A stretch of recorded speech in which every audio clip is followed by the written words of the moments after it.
Welcome everyone to The Fat Chance. It's been a rough couple of weeks. This is my husband Caleb, and you might know I've been talking about the fact that he has an illness called schizoaffective disorder. Did you want to tell us a little bit about what that means for you? The simple way I put it to people who've never heard of it before is that if you mixed bipolar with schizophrenia, and then the creation out of that is schizoaffective disorder, you have psychotic symptoms. For me, it's hearing things, and I get a bit paranoid as well. But for other things that happen is my mood goes downhill quite fast and stays quite low. Yeah. So it's a bit of a mix of those things. So like I said, we've had a rough couple of weeks. You have been receiving electroconvulsive therapy as an outpatient at hospital. Mm-hmm. Do you just want to walk people through what that looks like?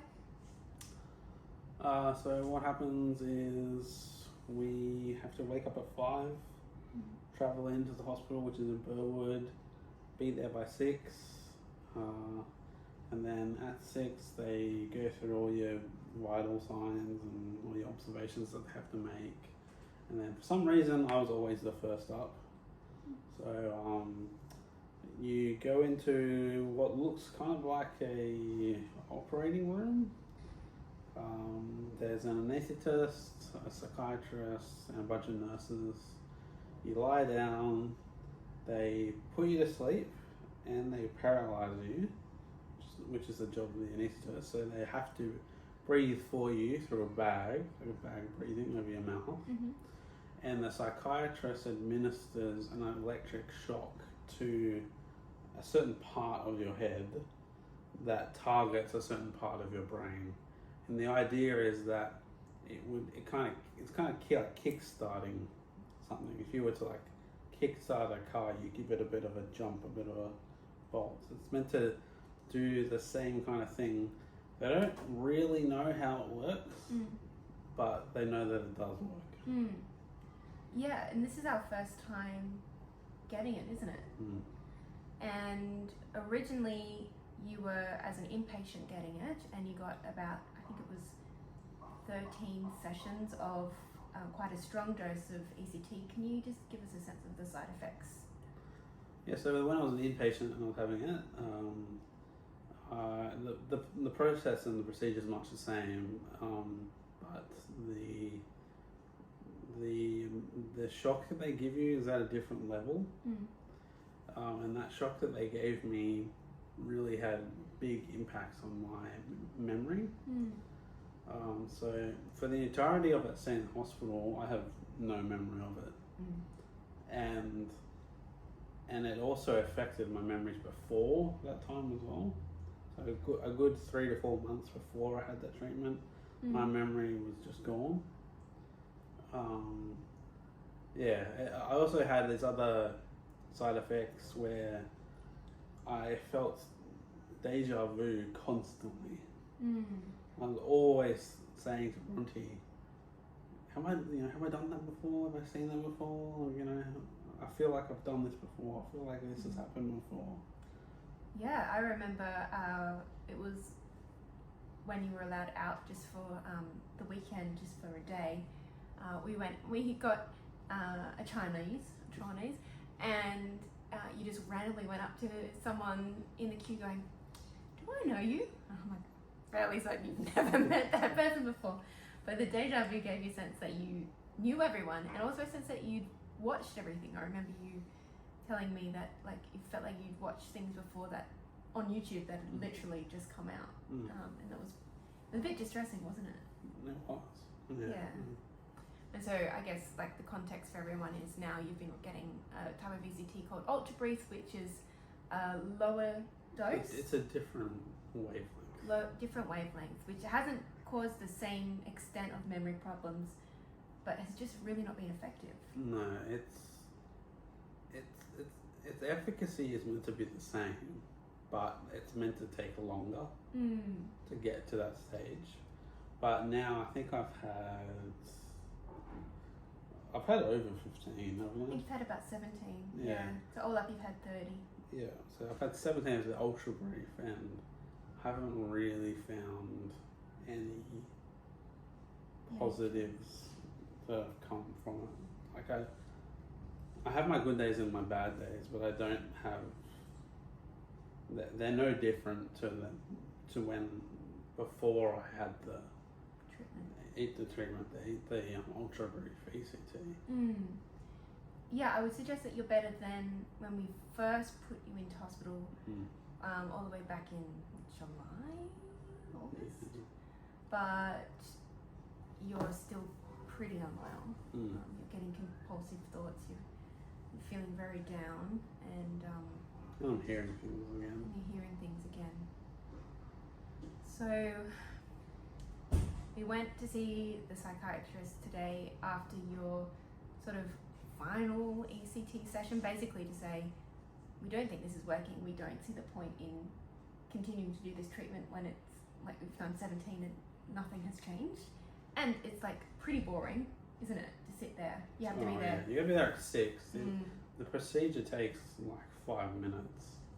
You're awake again by like 6:30, 6:45, and you gotta sit there and wait till 11 to be picked up because they need to monitor you. And just doing that 3 days a week, it's just so boring. It's boring, it's tiring, and the fact that it's not working is frustrating.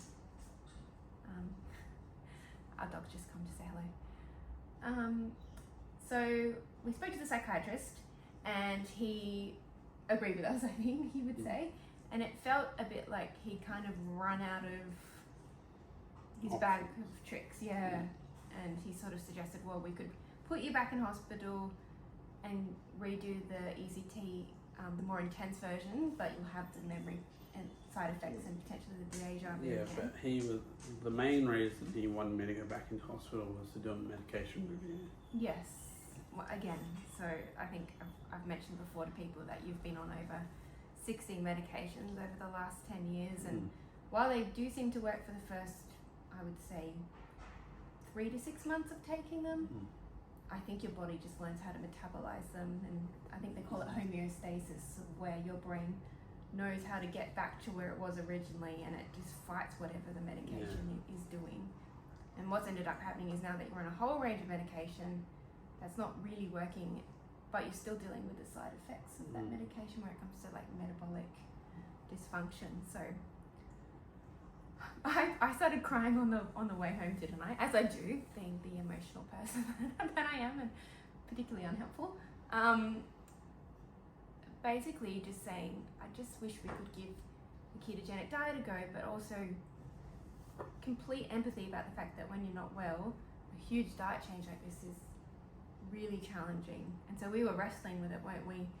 Do you go back into hospital? You really don't want to go back into hospital? Do we keep trying this way of doing things that we've been doing for the last 10 years and really hasn't kept you consistently well? Obviously it gets you kind of to a point, and then 3 to 6 months you start dropping again. So what did we end up deciding to do? So we thought we'd give the ketogenic diet a really good go. A diet mixed with exercise, and just structure and routine during the week and during the day. I think the structure and routine is a big part of it, and obviously the diet will be a big part of it. Bronte's very keen for me to do it. I'm keen to do it as well. It's just hard, isn't it? It's just hard to do such a radical, like, life health change when you're not feeling good. Yeah, it's kind of a bit of a catch-22, isn't it? And particularly when you're not feeling good, you're looking for instant comfort. And sugar doesn't. Yeah, and unfortunately the food that we in a Western diet is just basically designed to be addictive, and it's really hard not to reach for it when it's everywhere. And even when the hospital, the hospital food is Yeah. It's Not good. I mean, it's not bad, No. but it's not. You can't go into hospital and do a low carb diet. Yeah. It's impossible. It would be amazing. I know there are clinics in the US that do it, but I mean, not to say that I think the US medical system is the top tier example, but in that sense, yeah, that would be nice if something like that could be done in Australia. I guess the thing that I haven't mentioned, which has been particularly hard and a form of grief for us, is the fact that because of this illness and the fact that it hasn't been able to be, I guess, treated effectively, you've had to resign from your job as a community chaplain, and we made that announcement on Sunday. Yeah, do you want to tell them why we had to end up making that decision? I think for me, part of it was consistency. I can't say week by week that yes, I'm going to do this, and then a couple hours beforehand pull out of it because I'm just not in the right frame of mind. Some things that pastorally, when you're working as a community chaplain, are quite hard, and they're quite hard to take on while you yourself are going through such difficulties. So yeah, I just thought that like church needed someone who could be there all the time. Yeah. Not that I didn't love the job and the work and the people, and that's why we're staying there. Yeah, we're definitely committed to staying in the church. And we've had very nice feedback from all the people from church saying that they love the fact that we're staying. You know, we've made really good friends there. Yeah. Very supportive people, and like Dave, the senior minister, has been great. He's been very supportive, and so I had to resign, but yeah, both church and Anglicare, and shout out to Gary. He's been great as well. Yeah, people have been very understanding. The feedback I got while you were working as a community chaplain, and just obviously knowing and loving you, is the fact that you're you're not judgmental, you're so easy to talk to, and you can talk to anyone, and I think that was, people found that a great blessing, the fact that you were also open about your mental illness, that they felt that they could also be open with some of the struggles they were facing and not feel shamed or feel guilty, as if like they'd done something wrong, but that the church was a safe place for them to come to be able to, I guess, be broken together in a way, and know that Jesus was really the only answer to the ultimate brokenness of this world. But it is sad, and a woman came up to me on Sunday at church and just expressed, I guess, her grief, because she has like a lived experience of caring for people with mental illness, and has experienced the trauma of losing family members because of mental illness. And at the time when that happened, she wasn't a Christian and she didn't know Jesus, and she said it was like impossible. But now that she knows that I know Jesus, she's just like, I'm so sorry that this has happened, and I'm so sorry for this pain that you're going through, but also I know that you're going to be okay because you trust in Jesus. And I was like 100%. I was just reflecting before that I think in Western society it can be quite easy to insulate yourself from the brokenness of the world and pretend that, like,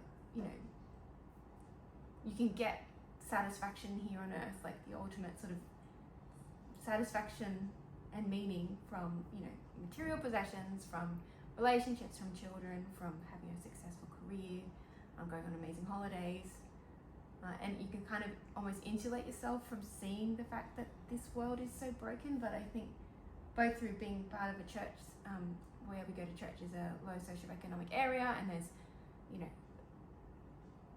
high rates of mental illness, drug and alcohol abuse, domestic violence.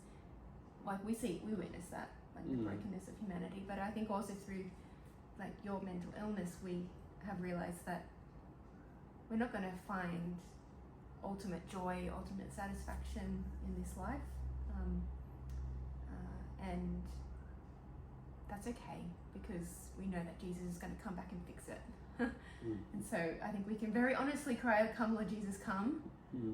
Please return and fix this broken mess." And in the meantime, I guess we want to be encouragement to everyone out there also who is going through dark times, to let you know that you're not alone. You're deeply loved by your Creator. And He loved you so much that He actually died for you, to bring you back into a right relationship with Him, so that He can come back and fix this broken world that we live in. Yeah. Do you have any final pearls of wisdom after my ramble? Not really. Gosh. All right. Good. Well, on that note, thanks for tuning in, and we look forward to keeping you updated on this journey.